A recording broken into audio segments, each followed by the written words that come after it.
He laughed at me over mashed potatoes. "Oh, you thought you were coming," my sister smirked. They used my connections, my discounts, and my time to plan a cruise they never intended to include me in. But while they were packing for paradise, I was rewriting the guest list. And when they showed up at the port with their bags in hand, let's just say their keycards didn't work and their rooms were already taken. Funny how fast real family forgets who booked the trip until it's too late. My name is Natalie Kim. I'm 28 years old. I live in a modest one-bedroom apartment just outside Seattle, work as a travel coordinator for a mid-sized agency, and I've spent most of my life being the reliable one in my family. You know the type. Always on time, always saying yes, always the one who quietly fixes things. I was the kid who got good grades while no one noticed, the adult who remembered birthdays and bought thoughtful gifts that got half-hearted thank yous in return. I didn't make waves. I was useful, and I thought that was enough to earn me a place in my own family. I was wrong. It happened on a Sunday night, over a roast dinner that I brought the wine for. A bottle of Cabernet I'd splurged on. Not too cheap, not too fancy, just something I thought would go well with my mum's cooking. We were all seated at the table, my parents, my older sister Rebecca, my younger brother Kyle, and me. 5 people, supposedly one family. The conversation was light, predictable. Neighborhood gossip, Kyle's new girlfriend, Dad's bad back. I saw an opening and took it. "I can't wait for our cruise next month," I said, smiling, trying to add some excitement to the table. "I've been looking at the Coral Reef tour in Cozumel. We should book that one early. They say it fills up fast." That's when Rebecca looked up from her phone, not at me, more like through me. She smirked, tilted her head slightly and said it like it was the punchline of a joke I didn't know I was in. "Oh, you thought you were coming?" I blinked, my fork pausing halfway to my mouth. I looked around the table. Was this a joke? Then Dad chuckled. "It's for real family, Nat." He didn't look at me when he said it, just reached for the gravy boat like nothing unusual had happened. I waited. I looked at Mum, expecting her to say something. Clarify, diffuse. But she just kept eating, her lips pressed into a tight smile like she didn't want to get involved. Rebecca snorted again and stabbed at her green beans. "We just needed your travel discount." "Obviously." I laughed quietly because I didn't know what else to do. "I've been planning this with you guys for weeks. And we appreciate it," Rebecca said in that tone she uses when she's being fake nice but really wants to cut your knees out. "But it's just the 4 of us." The 4 of them. I looked at Kyle. He didn't say anything, just stared at his plate like it had the answer to a question no one had asked. My parents? Silent, complicit, content. I swallowed hard. "Can you pass the carrots?" My voice didn't shake. Years of practice. I passed the bread. I nodded at Mom's comments about the ship's dining room. I smiled when Dad talked about the weather forecast. I sat there, eating food I couldn't taste, surrounded by people who had just told me in no uncertain terms, that I didn't belong. When dinner was over, I cleared the dishes.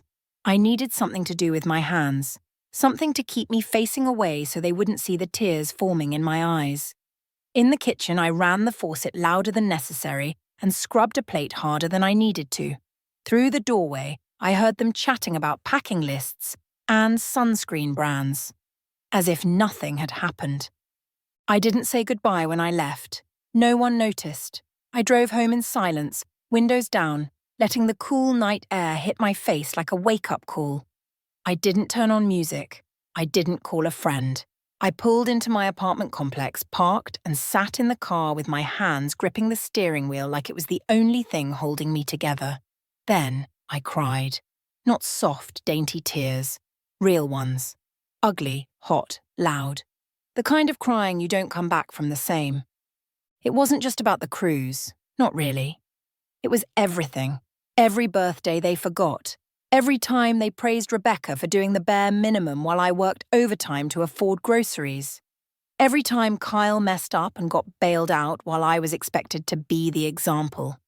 Every one-sided family group chat. Every time I offered help and got brushed aside. Every passive-aggressive remark. Every inside joke I was never quite inside enough to get. It all came rushing back, like a flood I'd spent my whole life holding behind a very fragile dam. And now the dam was gone. I sat on the floor of my apartment that night, wineglass in one hand, phone in the other, rereading the text thread where I'd helped Rebecca rebook their flights because she didn't trust the website. Where I'd found them a better cabin because Mum doesn't like bunk beds. Where I'd added a note to the reservation for Kyle's shellfish allergy and requested a cake for Dad's birthday. Message after message, not one of them acknowledging me as anything more than a very convenient concierge. That night, something inside me changed. I stopped crying. I set the wine down. I opened my work laptop.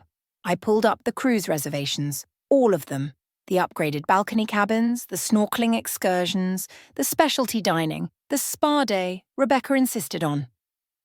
Every single thing booked under my name. Every perk tied to my employee discount.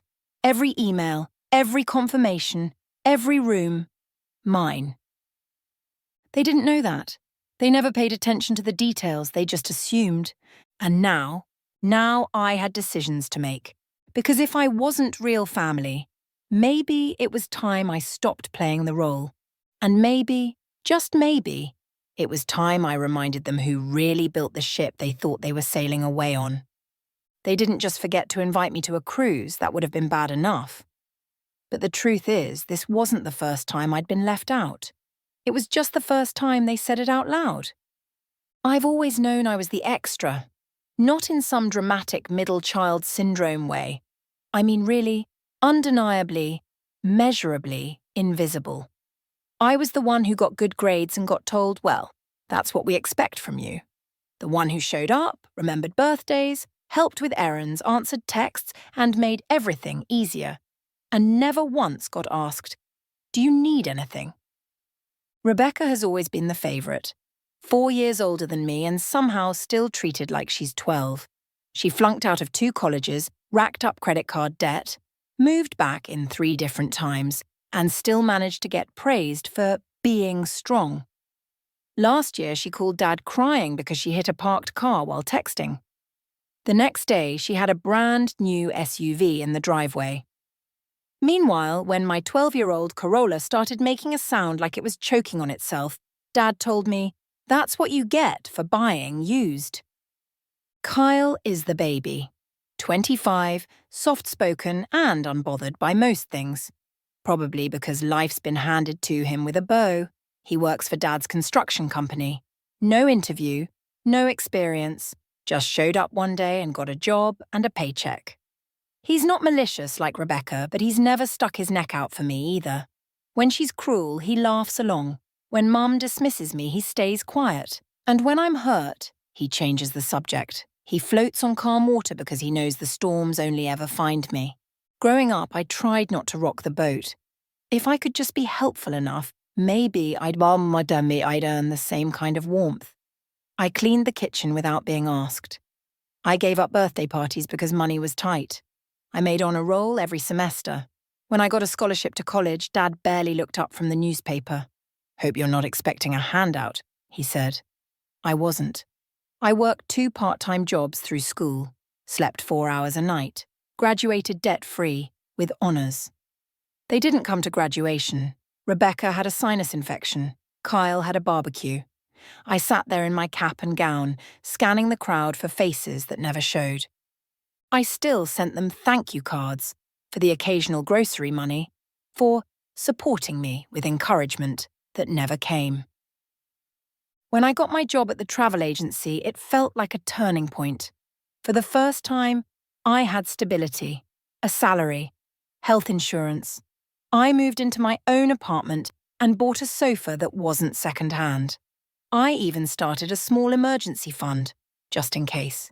I thought maybe now they'd see me, respect me, be proud of me. But nothing changed. I'd call home and get 10 minutes of updates about Rebecca's latest yoga certification, or Kyle's big promotion at Dad's company for successfully remembering to clock in on time. Then Mum would say, Anyway, sweetie, we don't want to keep you. You must be so busy. And she'd hang up before I could even ask how they were doing. It didn't stop me from trying. Every family dinner, I brought a dish, I brought wine, I showed up early, I offered to help, and they barely noticed.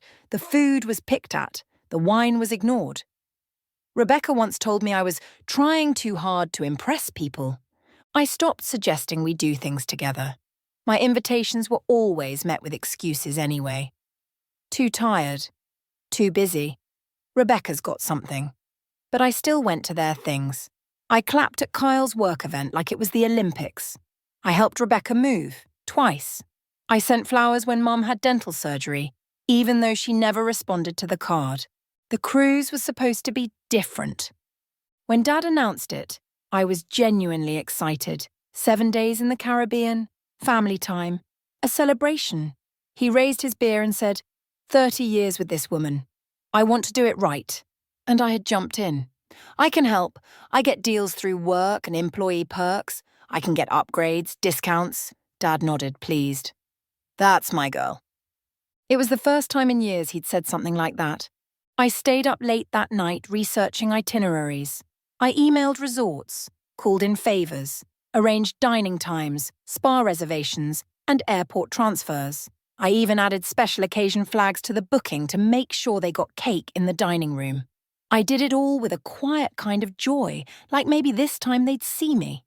That maybe this trip would be a moment we'd all remember for the right reasons. I should have known better. Because looking back now, it was never about inclusion. It was about convenience. My discount, my time, my energy, my help. Not my presence, never my presence. And when they said it, when Rebecca laughed and Dad called it a real family trip, something inside me went silent, not broken, just quiet, like a switch flipped and everything became clear. I had spent my whole life trying to earn love that was never conditional for the others. I did the work. They got the reward. I set the table. They got to eat. But not this time, because this time I held the reservations. This time I had the login, the emails, the access. And they didn't even know what name the booking was under. They assumed I'd do the work and fade into the background like always.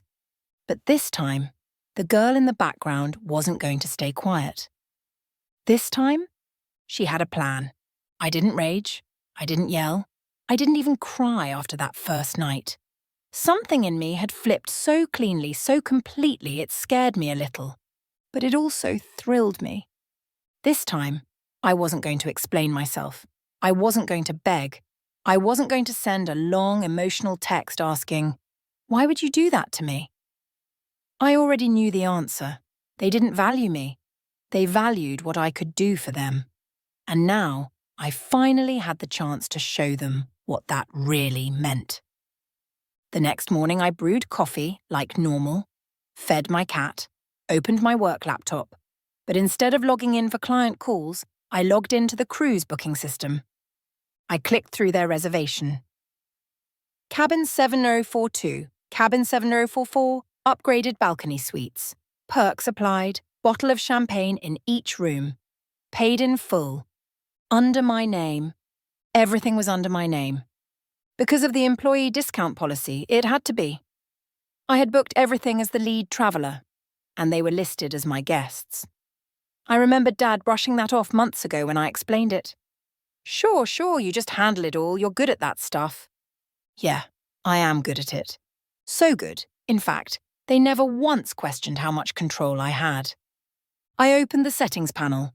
One click and I could remove them all from the reservation. But no, that would be too obvious, too early. I needed something better.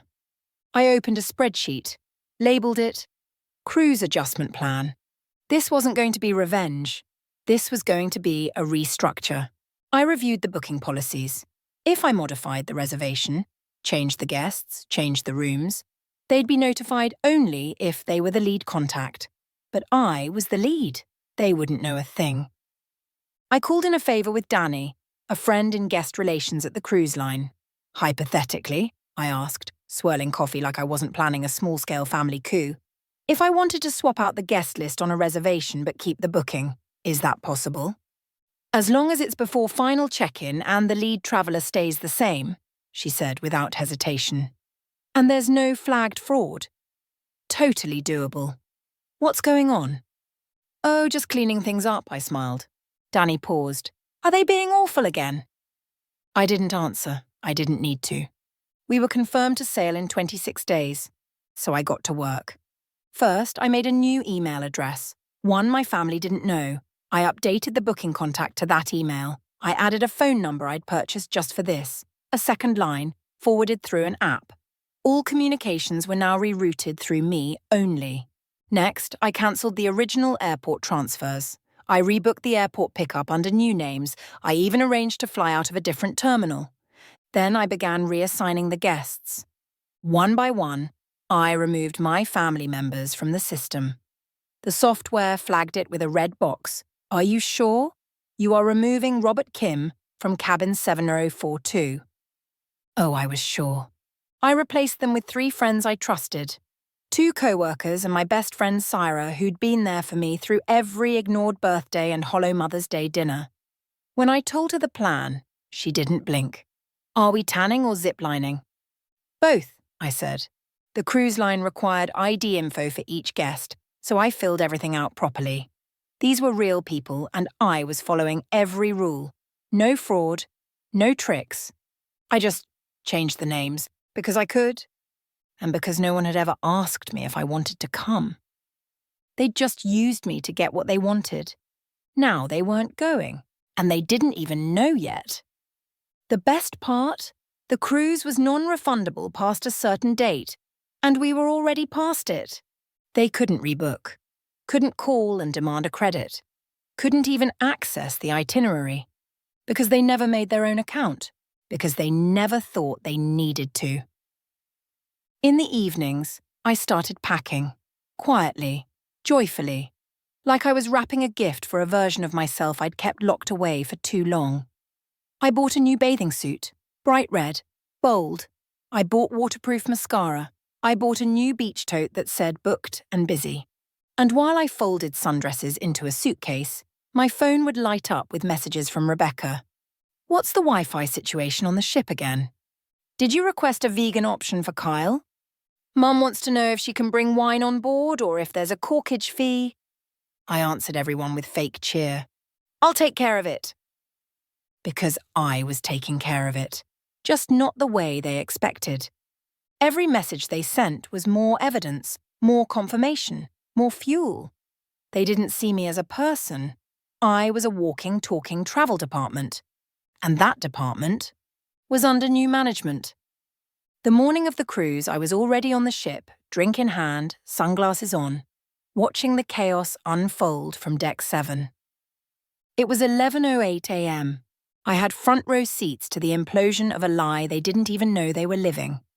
They arrived in separate cars, dragging oversized luggage behind them, dressed like a walking JCPenney summer catalogue. Mum had her wide-brim hat and 2 fanny packs. Kyle wore a cruise hair, don't care tank. Rebecca was already filming content for Instagram before she even cleared security. I took a sip of my mango cocktail and smiled. From the outside, everything looked normal. But I knew better. Because here's what they didn't know. Their names weren't on the guest list. Their keycards didn't exist. And their rooms? Occupied by people who actually valued me. It took about 15 minutes for the first signs of confusion to show. Rebecca was arguing with a staff member. She waved her phone in the air like it was a magic wand. Mum was flipping through a printed confirmation sheet, her face tight with disbelief. Dad was the last to understand. He stood with his arms crossed, annoyed in that way he always got when the world didn't bend for him. I watched him point to the ship, then back to the check-in area. He shook his head. He was saying things like, "There's been a mistake and my daughter booked this and my favourite, just call her." They did. Well, they tried. The burner phone I used for cruise planning turned off. No voicemail, no forwarding, just dead air. By noon, they were off to the side near the help desk. Kyle was scrolling his phone like he could Google his way onto the ship. Rebecca was on a call, likely yelling at a corporate agent. Dad paced in slow, furious circles. And me? I was in the spa, getting a salt scrub. I turned off my notifications for the rest of the afternoon. They didn't know where I was. They didn't know if I was on the ship. They didn't know why this was happening. And that was the point. Because when someone erases you again and again, forgets you, overlooks you, uses you, the loudest message you can send isn't rage. It's silence. I didn't need to scream to be heard, and I just needed to disappear. And in doing that, I let them feel exactly what they had made me feel for years: irrelevant. By 4 p.m., the ship had pulled away from the dock. My real guest list, Syra, my friends Jordan and Elise, were all sipping champagne with me on our private balcony, toasting to new beginnings. Syra raised her glass, to disappearing like a damn queen. I laughed. It was the first time I'd laughed in weeks without bitterness sitting behind it. I didn't feel guilty, not for a second. They called me selfish for years, for setting boundaries, for not doing enough, for not giving more. But selfish? Selfish is booking an entire trip using someone else's labour and never even thinking to ask, "Are you coming?" Selfish is assuming access to someone's time, energy, and generosity, like it's your birthright. Selfish is erasing someone and acting surprised when they finally stop showing up. Let them sit with that. Let them tell everyone at home that they missed the cruise because their daughter forgot to add them. Let them make up excuses. They're good at that. I had spent most of my life explaining myself, making sure they were comfortable, making sure they understood I wasn't trying to make trouble, just trying to be part of things. Not anymore. This wasn't revenge. It was removal. I removed myself from the chaos, the guilt, the constant need to be enough for people who would never meet me halfway. Let them wonder. Let them finally feel what it's like to be excluded. Because when the ship pulled away from the shore, so did I. My phone started buzzing around 4:30 p.m, just as the ship pulled far enough from shore that the Wi-Fi started acting spotty. Even in the middle of the Caribbean Sea, I couldn't escape the familiar ping of chaos trying to claw its way back in. The first voicemail was from Rebecca. "Are you kidding me, Natalie? We've been standing at the port for over 2 hours. The cruise left without us. You booked everything. What the hell?" "No, are you okay? No, is this a mistake?" Just immediate blame. Classic. Then came Mom's text. "Natalie, sweetheart, something's gone very wrong. Our names weren't on the list. Call me, we're scared and confused." Scared and confused? Try spending your entire childhood as an afterthought. Then Dad called. 4 times. He left one message. "This isn't funny, Natalie. This is fraud. You used our names to book this trip and then you abandoned us? You better explain yourself before this gets worse." Before this gets worse. I almost laughed. Because for the first time, I wasn't the one scrambling to fix anything. I wasn't the default fixer. The family sponge. The daughter they remembered only when their plans fell apart or needed padding. They didn't get it. Not yet. They still thought this was a mistake I'd be crawling back to fix. That I'd feel bad, say sorry, offer credit for a future trip. That I'd fall into the old rhythm. Apologise, repair, repeat. But that Natalie, she didn't make it on board. The Natalie on this cruise was done explaining herself to people who only listened when they needed something. I pressed the airplane mode icon and tossed the phone on the dresser.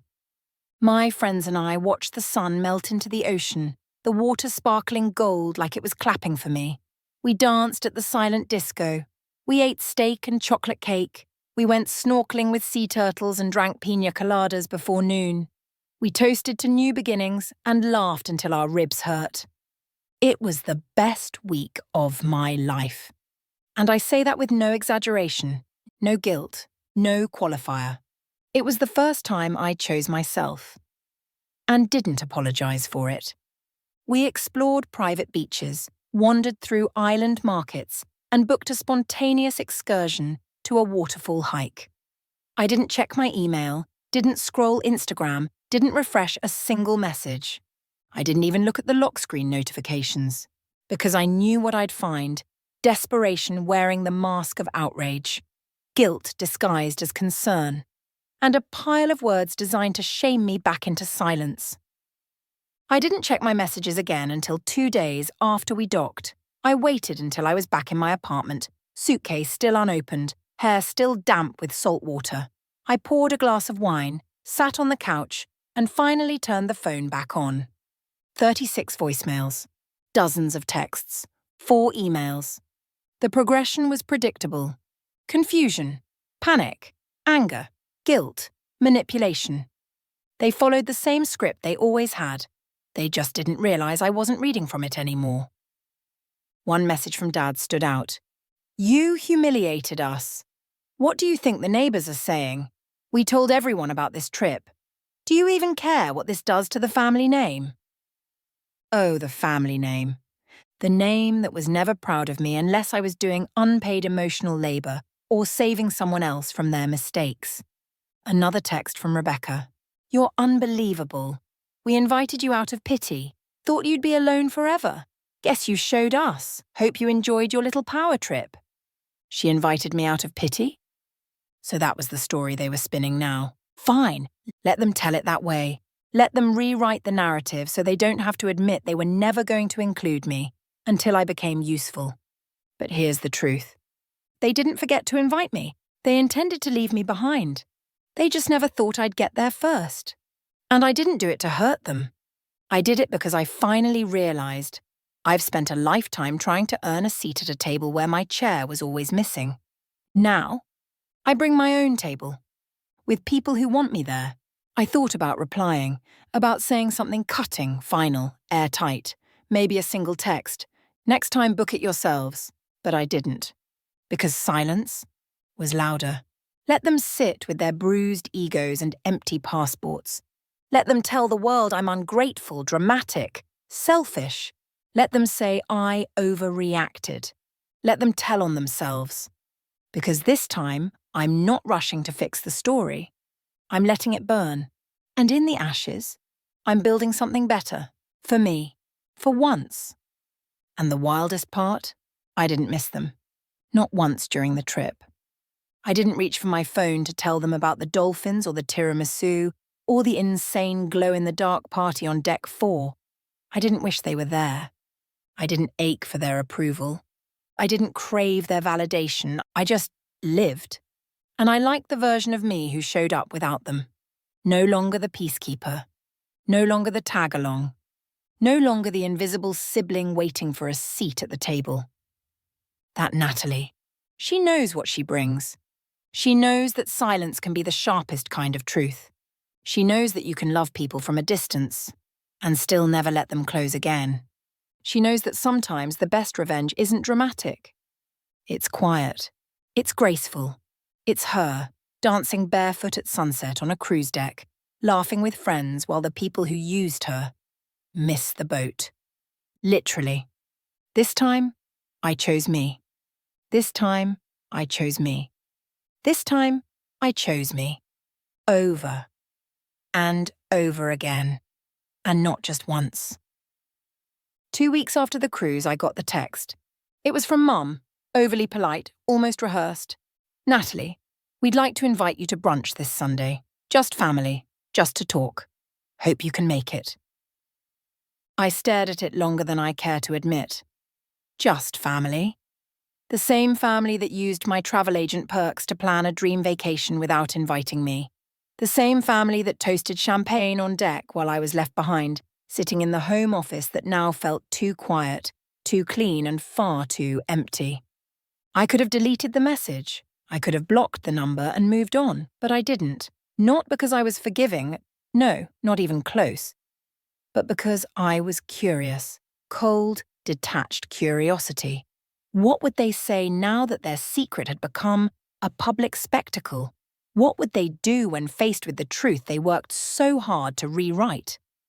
So I replied, "Sure, what time?" Brunch was at Café Margot, a familiar battleground.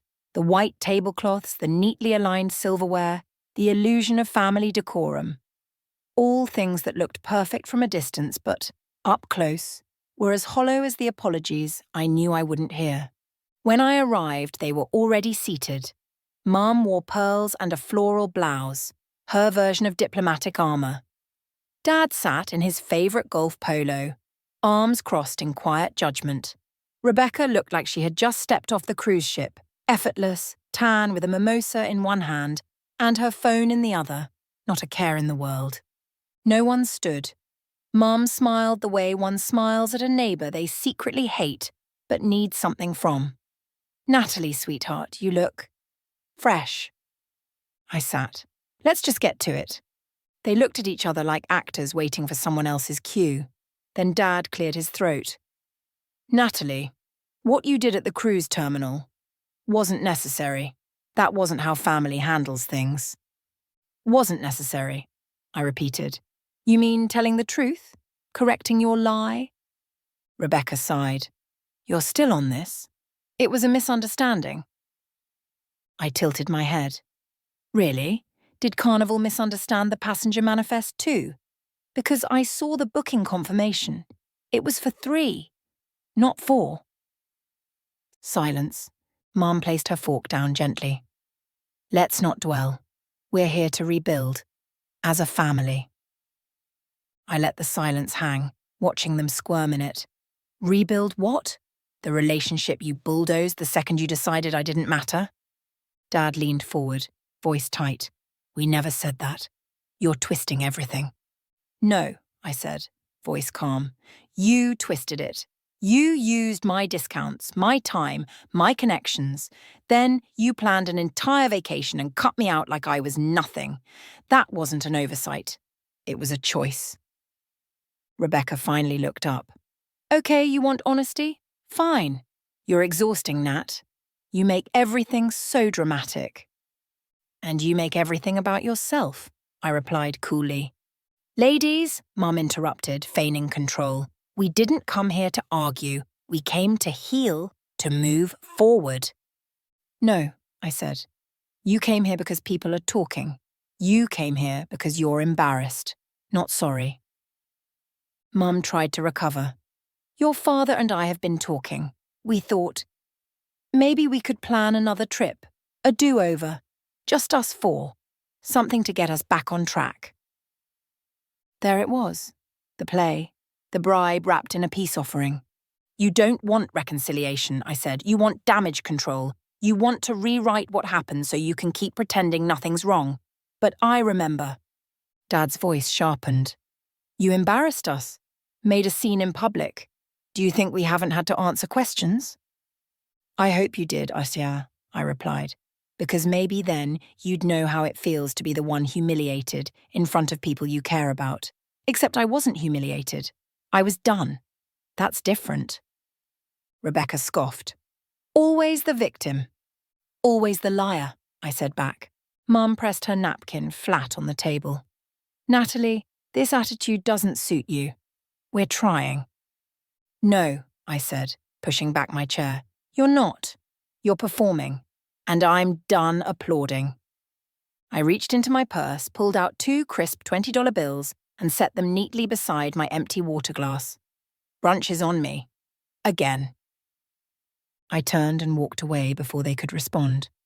And this time, I didn't feel shaky. I didn't cry in the car. I didn't question whether I was too harsh, too emotional, too much. I went home, I made coffee, I opened the windows, I breathed, and for the first time in weeks I didn't feel like the backup plan. I felt like the main character, because something had shifted in me. Something irreversible. It wasn't rage, it wasn't even sadness. It was clarity, and clarity is power. The kind that doesn't beg for love. The kind that doesn't show up for brunch hoping someone will finally choose you. The kind that knows when people show you who they are the first time, you believe them. And you stop waiting for a second chance they never earned. After the brunch fallout, things went quiet. Not peaceful, just quiet. The kind of quiet that comes after a hurricane has passed, but before you've stepped outside to see what survived. My phone didn't ring. My inbox didn't ping. It was like I'd been erased from the family group chat. And strangely, I wasn't devastated. I felt weightless.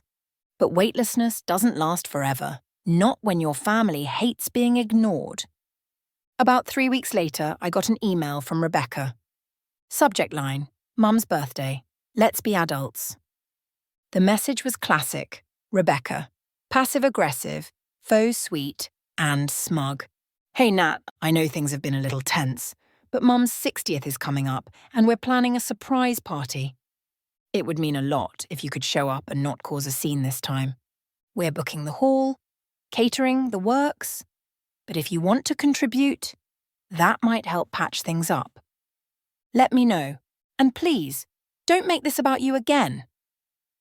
I stared at the email, rereading it twice. Don't make this about me. It wasn't about me. That was the point. It never had been. I didn't respond right away.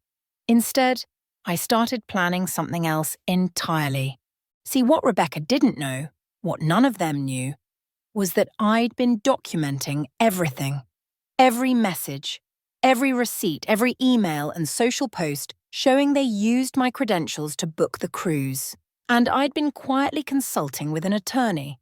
Not because I wanted revenge, but because I wanted boundaries, legal ones. My lawyer, Carmen, was a specialist in what she called financial overreach within families. She called it the invisible hand, the way families guilt you into supporting them, contributing more, being the responsible one. And she also had a few suggestions I hadn't thought of. The first, a cease and desist letter. I'm serious, she said. This isn't just drama anymore, Natalie. They used your accounts, passed them off as their own, misrepresented your name to vendors, and then excluded you entirely. That's not just mean, that's potentially fraudulent. I hadn't even considered that angle, but the more Carmen explained, the clearer it became. I'd been manipulated for more than emotional control. I'd been used. So we drafted a formal letter. It detailed the unauthorized use of my professional credentials, the impersonation through vendor access, and the deliberate exclusion from a business-affiliated trip. And we included a firm statement. Any future use of my credentials, professional discounts, or affiliations without written consent would result in legal action. I had it notarized, mailed it to all 3 of them, and waited. I didn't hear back. But I did notice something curious. Rebecca's influencer account, the one she had used to post glamorous vacation photos and gloat about insider connections, suddenly went private. Interesting. I also heard through mutual friends that the surprise party for Mum had been scaled down significantly. The caterer dropped out. The venue changed. Some relatives cancelled. And no one had heard whether Natalie was coming. She wasn't. Instead, I spent that weekend in the mountains, alone. I booked a quiet Airbnb cabin, packed a novel and a bottle of wine, and watched the sunset from a porch swing. It was the first birthday of my mother's I'd missed in years. And I didn't feel guilty. I felt restored. But of course my absence couldn't go unnoticed for long.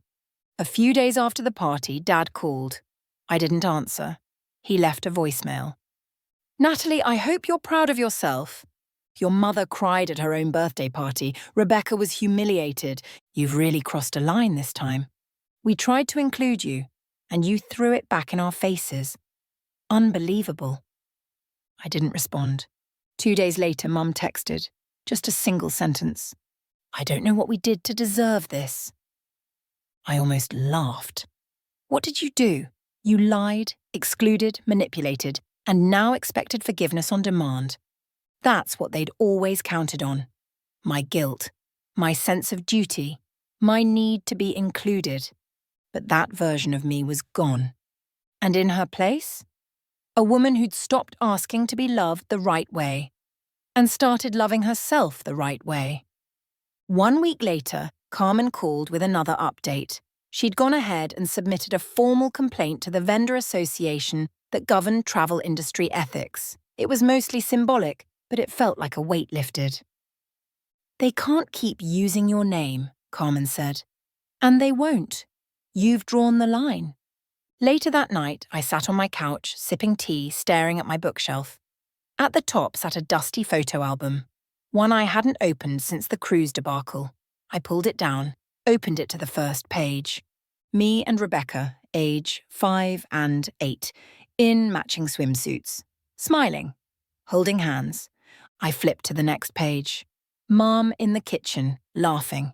Dad holding the barbecue tongs like a weapon of mass destruction. There were good moments once. I wasn't delusional. But the good had been outweighed by the constant emotional negotiations, by the unspoken contracts of, we love you if you're useful, if you're quiet, if you don't embarrass us, if you make it easy. And I was done being easy. The next morning I wrote 3 letters. One to Rebecca, one to Mum, one to Dad, and each one was short. Not angry, not cruel, just final. I am no longer available for roles I never auditioned for. Not your fixer, not your scapegoat, not your emotional ATM. I wish you peace, but I'm reclaiming mine. I sealed them, stamped them, and dropped them in the mail. And when I did, I felt something shift inside me again, like I'd sent off the final fragments of a version of me I didn't need to carry anymore. I wasn't cutting them off out of spite. I was doing it for survival. Sometimes walking away isn't bitterness. It's healing. And healing, that's the bravest thing I've ever done. 3 months passed.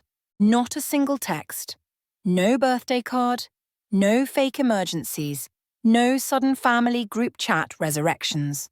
At first, the silence was eerie, like waiting for a jack-in-the-box that never popped. But then, it became something else. Clarity. Comfort, solace. I realized something profound. Peace isn't the absence of chaos. It's the refusal to keep renting space to people who only bring storms. I'd moved into a new apartment by then, a loft with exposed brick, sun-drenched windows, and not a single piece of furniture I didn't choose myself. For the first time in my adult life, my home wasn't built from scraps of other people's expectations. It was mine. At work, I was thriving. I'd been promoted to lead regional accounts, and my client list had tripled. Colleagues I barely knew were now asking me to mentor them.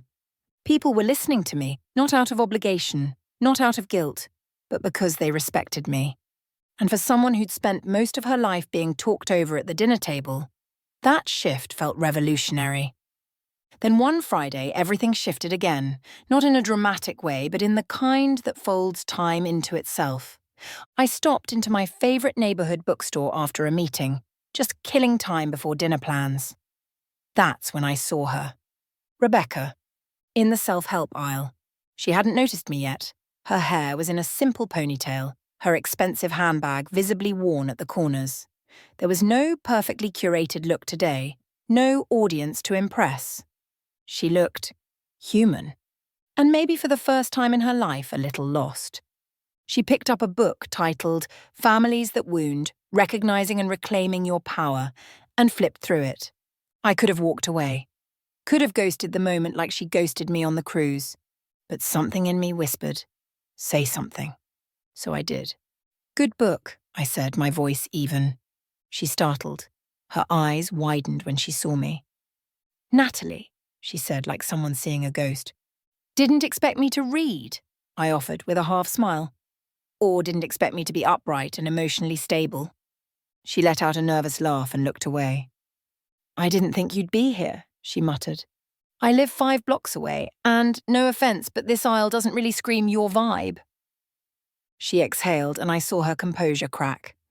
I'm not here to argue, and this I've been thinking. A lot about everything. I waited. She tucked a strand of hair behind her ear. You were right. About everything. I blinked. Did you just say that out loud? She almost laughed, but her face twisted with something sad. I don't expect you to forgive me, but I've started therapy. I'm trying to figure out why I treated you like a rival instead of a sister. That hit me harder than I expected, because despite everything, part of me still hoped for that admission, for her to finally see it, to name the wound. I said nothing for a moment, then offered a quiet, thank you. She looked up hopeful. Maybe one day we could. I shook my head gently. No expectations, Rebecca. Growth is your job, not mine. I turned to leave, but paused. Start by not expecting the people you hurt to teach you how to heal. And with that, I walked away. No drama, no outburst, no parting jab, just distance. Peaceful, necessary distance. That night, I didn't spiral, didn't replay the scene 100 times. I went home, lit a candle, ate pasta on my sofa, opened a novel and read until midnight. And for the first time in a long time, I didn't feel like a character in someone else's story. 2 weeks later, I got a letter. From Mom. 1 page. Handwritten. Natalie. I don't know where we went wrong. Or maybe I do, and I just can't face it. I was raised to believe family comes before pride. But somewhere along the way, I confused pride with control. I hope one day you'll come back. But even if you don't, I want you to know, I was wrong. About so many things. Love, Mom. I didn't cry. I didn't feel triumphant either. Just still. Because when someone finally admits what you've known all along, it doesn't undo the damage. But it does release you from the gaslight. I tucked the letter in a folder labeled closure. And I left it there. That fall, I finally took the solo trip I had postponed for years. Rome, Florence, a little Airbnb in a vineyard in Tuscany. No itinerary. No check-ins. Just me, a journal, and the wild, untamed peace of knowing I owed no one an explanation. I adopted a rescue dog when I got home. His name is Benny, and he snores louder than my old apartment heater. He follows me from room to room like he's afraid I'll vanish. I get it. I used to live like that too. Most Sundays I host brunch, but not for my old family. For my real family, the one I built from scratch. Friends. Coworkers. My neighbor who brings wine and never asks too many questions. People who see me, not just what they can take from me. And it turns out, found family tastes a lot better than forgiveness forced on a timeline. One night, while arranging photos on my wall, I came across one from years ago, a blurry shot of me on the beach with Rebecca. We were maybe 11 and 14, both laughing hysterically, sand in our hair. I didn't cry. I smiled. Because that girl? She didn't know what was coming. But she survived it anyway. On the 1-year anniversary of the cruise I never got to take, I did something symbolic. I booked a weekend yacht rental. I invited only 5 people. None of them shared my blood. All of them shared my values. As the sun set over the water, I stood at the edge of the boat, watching the horizon swallow the past. And I said, softly, to no one in particular. They thought they left me behind. But I was never on their journey. The truth? They lost me long before the cruise. And now? I wasn't a passenger anymore. I was the captain. Of my time. My money. My boundaries. My peace. And I would never again beg for a seat on someone else's ship when I'd learned how to sail my own.